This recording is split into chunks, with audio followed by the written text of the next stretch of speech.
Si la qualité du raisin et le savoir-faire du maître de chai sont des éléments clés dans l'élaboration d'un bon cru, les gaz alimentaires ont aussi leur rôle à jouer.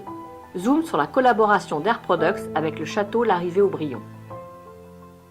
Le rôle d'un maître de chai, c'est de s'occuper de la réception de la vendange jusqu'à la mise en bouteille et donc créer toute l'élaboration du vin, que ce soit en blanc ou en rouge.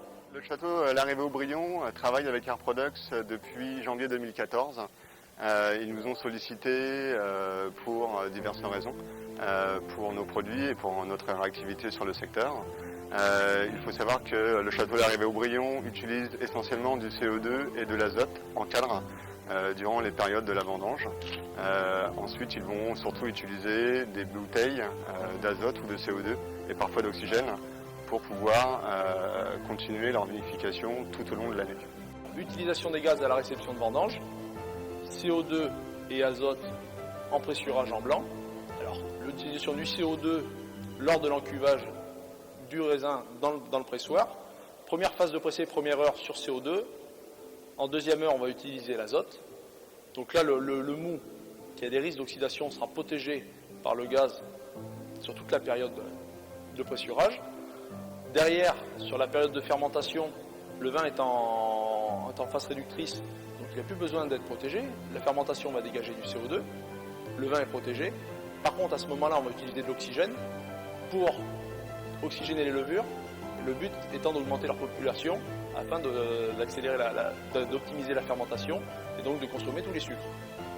Après, en phase d'élevage, on va utiliser de l'azote essentiellement ou un peu de CO2 des fois suivant le procédé pour protéger le vin lors des transferts pour pas que l'oxygène soit en contact. À la mise en bouteille, ça sera la même utilisation, on utilisera de l'azote. On remplira les bouteilles d'azote juste avant le tirage de la bouteille et la pose du bouchon. En fermentation en rouge, on va utiliser du CO2 pour inerter la cuve avant fermentation.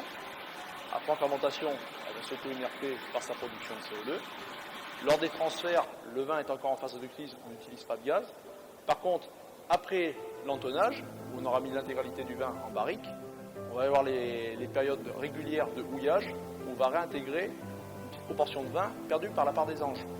À ce moment-là, on va utiliser un pistolet de houillage qui sera poussé avec de l'azote. Donc durant la période des vendanges, je vais utiliser des cadres gaz pour mon pressoir inerté. Donc des cadres gaz CO2, je vais en utiliser entre 2 et 3. Normalement, un cadre azote me suffit pour la campagne. Suivant le millésime avec les rendements, je vais utiliser un deuxième. Après, je vais utiliser énormément de bouteilles CO2 TP individuelles pour inerter individuellement les cuves. Donc ça, je vais avoir un relais de consigne de 8 ou 10 bouteilles, réutilisées régulièrement sur les 2 premiers mois donc octobre, novembre, où j'avais un relais classique, utilisation assez importante. À partir de janvier jusqu'au mois de juin, où on a réalisé quelques transferts, là, je vais utiliser des bouteilles individuelles, azote ou CO2, en fonction de la qualité de mon vin. Actuellement, pour être réactif, nous nous appuyons sur un réseau de dépositaires de proximité.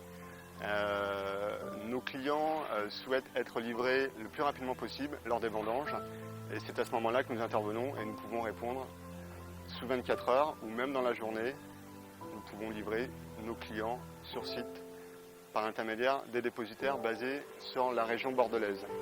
Aujourd'hui, nous disposons d'un réseau dépositaire assez efficace et assez nombreux sur la région. Ils sont environ 5 à 6 dépositaires, aussi bien sur le Médoc, sur le Bordelais, sur l'Angon et aussi du côté de la Dordogne. Au château Larrivée-Aubryon, nous travaillons avec Air Products depuis 2014. Donc nous avons un bon relationnel puisque chaque fois que je demande des gaz, même parfois en urgence, je suis fourni assez rapidement. C'est un contrat de confiance. Je suis très content de la qualité du service. Ce qu'apprécient aujourd'hui nos clients, c'est ma présence sur le terrain. Je m'explique. Lors de certaines réunions ou d'entretiens, on évoque parfois donc des besoins, des gaz innovants ou des problèmes techniques. Et je suis relativement présent chez eux pour les guider et développer en fait de nouvelles gammes de gaz Air Products. Si nous quittons maintenant Pessac-Léognan, Air Products et ses gaz alimentaires n'ont pas fini pour autant de sillonner les vignobles français.